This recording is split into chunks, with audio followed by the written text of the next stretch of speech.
Hello everybody, Aisha Lakshmi here, author of the upcoming book Date with Fate, Empowerment Coach for Supermoms, Life Transformational Coach for Purposeful Living.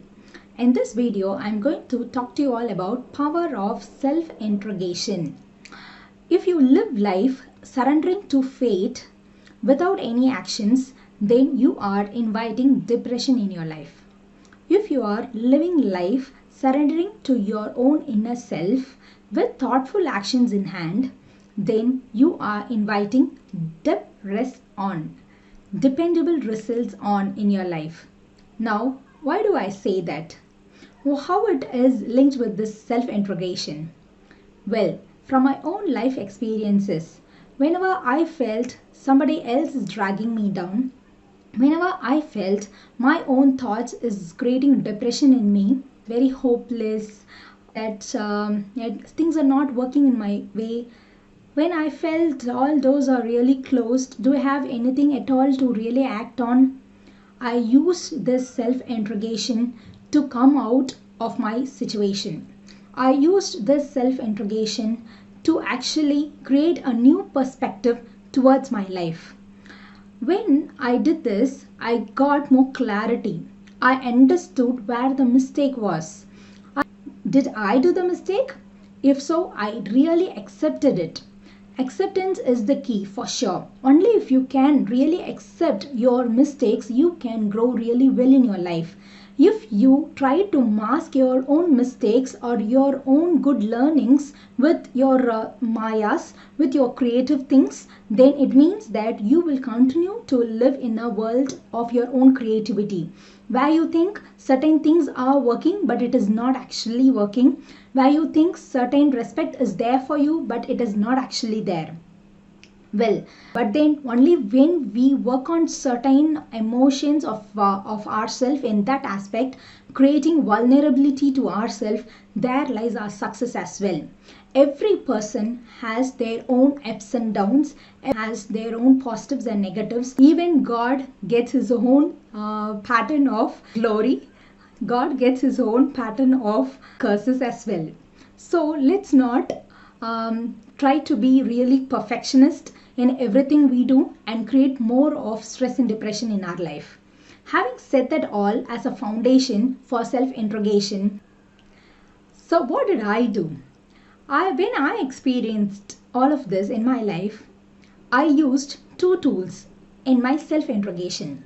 One is reactive self-talk and the other one is responsive self-talk.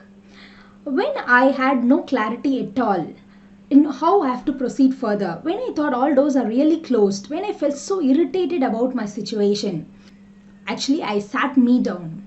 Why do I say that? Because our inner self will not allow us to think with clarity. It will not allow us to accept our own mistakes. So it is our own responsibility to make us calm down and to make us feel responsible for our life. Only in that way we can actually sit down to think what we can do better. So I just made myself calm, took a note, a paper, and then I started to write what is going on in my life. What is that I'm experiencing now? Am I experiencing a lot of tension, a lot of guilt, anger, shame, a lot of negative thoughts? I've just written it all down. Then I thought to myself, these mistakes are done by me, or am I forced to do these mistakes, or somebody's mistakes? I'm just undergoing certain pattern in my life. So when I was able to give understandings to all of the experiences in my life, I actually told myself, okay, it is time that I have to come out of all of this. If I going to have all these dragging thoughts and emotions, there is no acceptance at all. I'm just hooking myself to the past. When I hook myself to the past that has already happened, then I don't have power to move forward. So I did this reactive self-talk. After writing everything down, I just closed the book. In this aspect, I'm not going to give this anger to my baby. I'm not going to put this fire on to my husband or to my in-laws or create even more problems with whoever.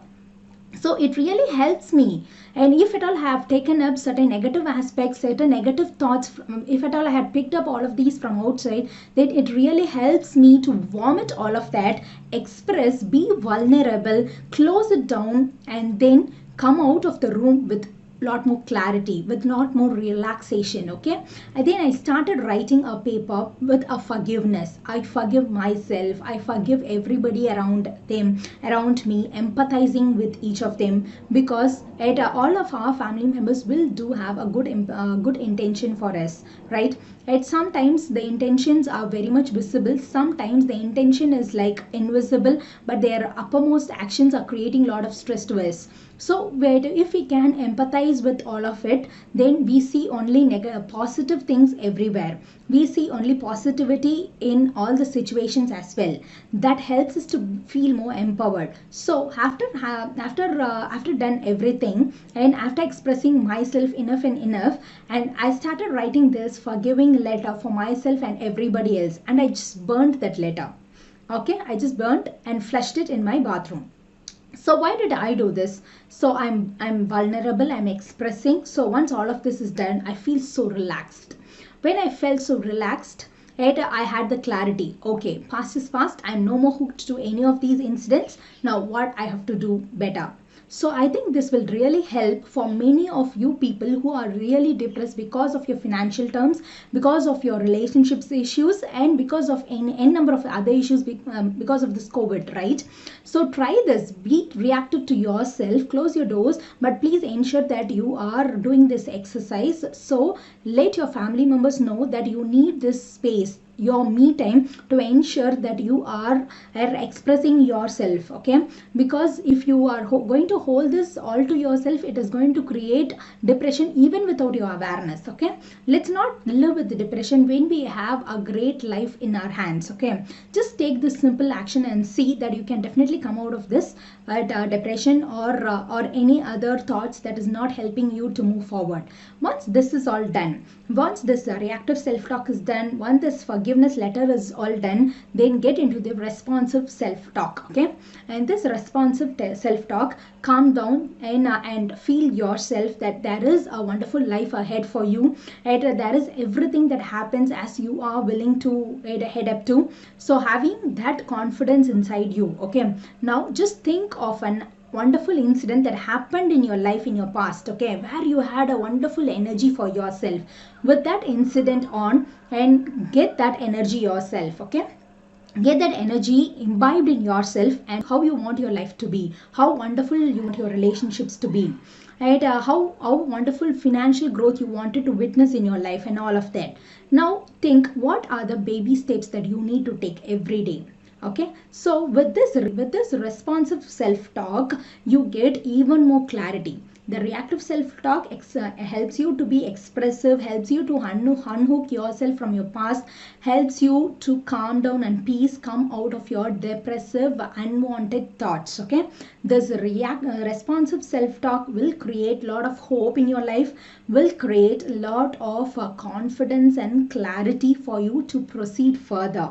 It helps you to accept yourself, your present, and helps you to move forward in a better direction as well. Okay, so you have to do both of this together. Okay, reactive self-talk, responsive self-talk, and the bridge between these two is going to be your forgiveness letter, empathizing everybody, right, and forgiving everybody. The first person that you have to forgive is yourself.